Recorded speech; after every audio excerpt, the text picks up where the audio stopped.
ఎన్టీఆర్ జిల్లా కొండపల్లి పారిశ్రామిక వాడలోని ఎన్ఎస్పీ కాలనీపై ఏర్పాటు చేసిన అక్రమ నిర్మాణాలను ఎన్ఎస్పీ అధికారులు కూల్చివేశారు. ఎన్ఎస్పీ కాలువలను ఆక్రమించి పరిశ్రమల యజమానులు నిర్మించిన భవనాలను కొన్నేళ్ల క్రితం ఎన్ఎస్పీ కాలువను ఆక్రమించి షెడ్లు, భవనాలు నిర్మించారు. దీనిపై ఎన్ఎస్పీ అధికారులు లోకాయుక్తను ఆశ్రయించారు. అక్రమ నిర్మాణాలు తొలగించాల్సిందిగా లోకాయుక్త ఆదేశాలు జారీ చేసింది. అనేకసార్లు అధికారులు నోటీసులు జారీ చేసినా పరిశ్రమ యజమానులు పెడచెవిన పెట్టారు. దీంతో రంగంలోకి దిగిన ఎన్ఎస్పీ అధికారులు ప్రొక్లైన్తో అక్రమ నిర్మాణాలు కూల్చివేశారు. 35 కంపెనీలకు నోటీసులు జారీ చేశామని, అందులో 3 కంపెనీలు కోర్టులో 4 కేసులు దాఖలు చేసినట్లు అధికారులు తెలిపారు.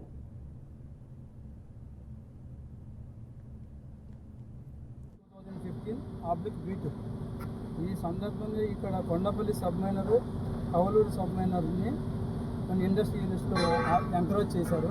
అవి ఈరోజు ఆ పోలీస్ వారి సహాయంతో, రెవెన్యూ వారి సహాయంతో, ఏపీఐఏసీ వారి సహాయంతో ఇరిగేషన్ డిపార్ట్మెంట్ వారు వికెట్ ఎంకరేజ్మెంట్స్ని ఎవిక్షన్ చేస్తున్నారు.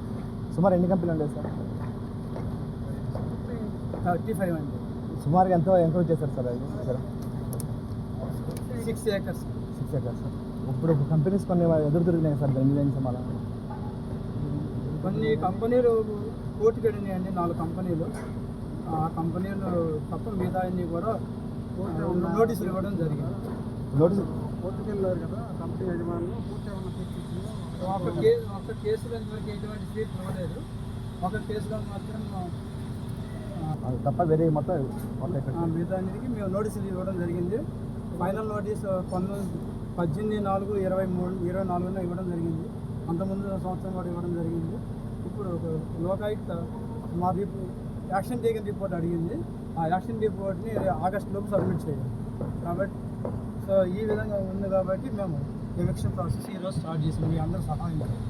ఈ కాలువ పొడవు వచ్చేసి మేము సుమారుగా 12 అడుగులు అని చెప్తున్నారు. ఎంతవరకు మీరు ఎక్స్ప్రెషన్ చేస్తున్నారు? అంటే 12 అడుగులు కాలువ ఇది అని చెప్తున్నారు. సుమారుగా 100 అడుగులు స్థలం ఇక్కడ ఉందని చెప్తున్నారు. 100 అడుగుల స్థలం మా స్థలం మొత్తం ఎవిక్షన్ చేస్తామండి. మా కాలువ వెళ్ళినా దాని పక్కన లెఫ్ట్ బ్యాంకు, రైట్ బ్యాంకు 2 ఉన్నాయి. మొత్తం మా స్థలం ఇరిగేషన్ డిపార్ట్మెంట్ స్థలం మొత్తం ఎవిక్షన్ చేయడానికి ప్రయత్నం చేస్తాం. సర్వే చేసాం. ఇది కింద సంవత్సరము joint collector, sub collector, superintendent engineer, district industrial officer, zonal officer, తహసీల్దార్ ఇబ్రహీంపట్నం, ఎగ్జిక్యూటివ్ ఇంజనీర్, దాదాపు 13 మంది ఆఫీసర్ల సమక్షంలో ఈ సర్వే జరిగిందండి.